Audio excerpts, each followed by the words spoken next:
Imaginez-vous face à un choix impossible. Sacrifiez tout ce que vous avez de plus cher pour sauver ceux qui dépendent de vous.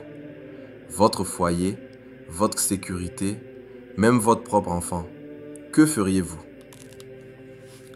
Au XVIIIe siècle en Afrique de l'Ouest, une femme a fait face à ce dilemme et a choisi l'impensable. Son nom était Abla Poku, une princesse devenue reine, une mère devenue légende. Voici l'histoire épique d'une femme qui a tout donné pour son peuple, une histoire de courage, de sacrifice et de la naissance d'une nation. Nous sommes au cœur du XVIIIe siècle dans le royaume Ashanti, un empire d'une puissance inégalée dans l'actuel Ghana. Ce royaume était un joyau d'Afrique de l'Ouest, célèbre pour sa richesse en or, ses marchés animés où s'échangeaient des étoffes précieuses et son armée redoutable. Au centre de cette grandeur se trouvait le tabouret d'or, un symbole sacré d'unité et de pouvoir. C'est dans cet univers vibrant qu'Abla Poku est née, une princesse de sang royal, élevée pour incarner les idéaux de leadership et de responsabilité. Dès son plus jeune âge, Poku se distinguait par son intelligence, sa grâce et sa détermination. Elle n'était pas seulement une figure décorative à la cour, elle était formée à l'art de la diplomatie, à la stratégie militaire et à la gouvernance, préparée pour un avenir où elle guiderait son peuple. Le royaume Ashanti était un monde de traditions complexes et de hiérarchies rigides.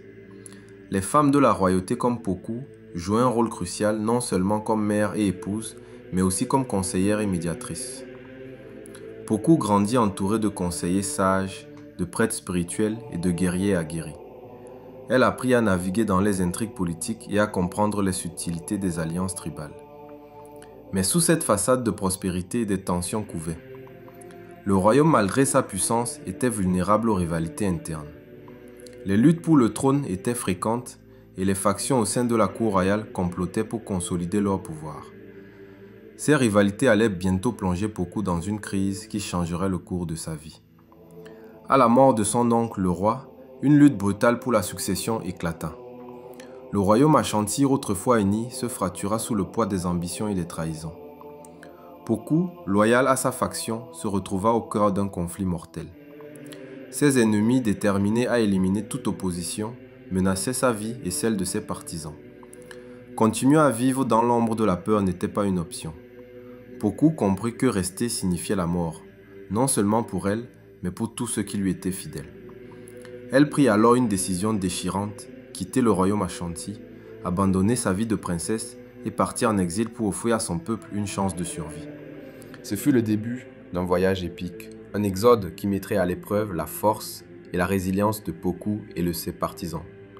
Hommes, femmes, enfants et vieillards, ils étaient des centaines, peut-être des milliers, à suivre leur princesse dans l'inconnu. Leur destination, une terre nouvelle, loin des dangers du royaume Ashanti, où ils pourraient vivre libres. Mais le chemin était semé d'embûches. Ils traversèrent des forêts denses, où les arbres semblaient s'étendre à l'infini, des marécages traîtres, où chaque pas pouvait être fatal. La faim les tenaillait, les bêtes sauvages rôdaient, et la menace des poursuivants, envoyés par leurs ennemis, pesait comme une ombre constante.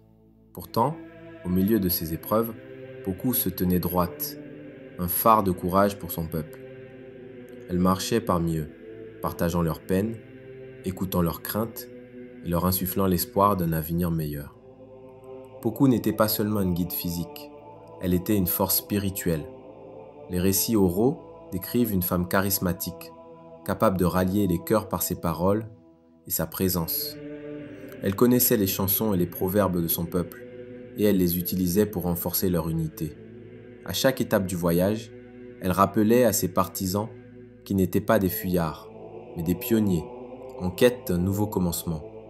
Son leadership n'était pas fondé sur la peur ou la force brute, mais sur l'amour qu'elle portait à son peuple et sur sa vision d'un avenir où il pourrait prospérer. Après des semaines d'un voyage harassant, ils atteignirent les rives de la rivière Komoré, dans ce qui est aujourd'hui la Côte d'Ivoire.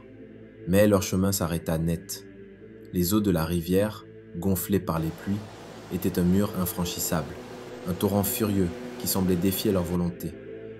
Derrière eux, les bruits des poursuivants se rapprochaient, leurs ennemis déterminés à les rattraper. Le désespoir s'empara du groupe. Certains pleuraient, d'autres priaient, mais tous regardaient Poku, espérant un miracle.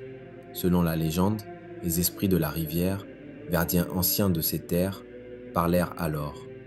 Ils exigèrent un sacrifice, un prix terrible pour permettre au peuple de traverser. Poku, en tant que leader, savait que ce moment définirait non seulement son destin, mais celui de tout son peuple. Dans un silence déchirant, Poku fit face à la vérité. Les esprits demandaient ce qu'elle avait de plus précieux. Son propre enfant, son fils, le symbole de son amour et de son avenir. Avec une douleur que nul mot ne peut décrire, elle s'avança vers la rivière, tenant son enfant dans ses bras.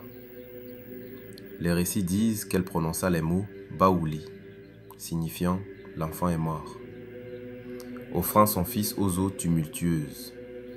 Ils traversèrent, laissant derrière eux la menace de leurs poursuivants et la douleur d'un sacrifice inimaginable. Ce moment tragique donna naissance au peuple baoulé, nommé en mémoire de l'enfant perdu, un nom qui porterait à jamais l'écho de ce sacrifice. Sur les terres fertiles de l'autre côté de la rivière, Poku fonda un nouveau royaume. Elle n'était plus seulement une princesse en exil, elle était devenue une reine, une mère pour son peuple. Sous son règne, les Baoulés prospérèrent, développant une culture riche et distinctive.